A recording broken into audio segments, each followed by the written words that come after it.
Alhamdulillah PM baru pulang meletakkan batu asas dan pecah tanah. Kita satu keluarga sangat gembira, lebih-lebih lagi ibu saya, dan saya juga ingin mengucapkan terima kasih kepada Datuk Dr. Zaliha kerana beliau mengambil tindakan dan menasihati kami, dan tindakan tidak mengambil keputusan undang-undang adalah keputusan kami. Kan kita juga ada legal advisor, kita juga banyak rakan-rakan yang menasihati. 11 tahun kami menunggu, bukan satu masa yang pendek. 11 tahun, tak wajar nak salahkan Datuk Seri Dr. Zaliha, kerana tanpa pertolongan beliau, kita tak dapat pecah tanah hari ini dan masjid akan siap lagi 2 tahun.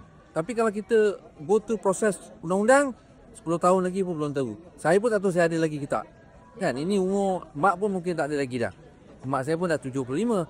Jadi kita buat keputusan yang tepat, dan saya ucapkan terima kasih kerana YB Dr.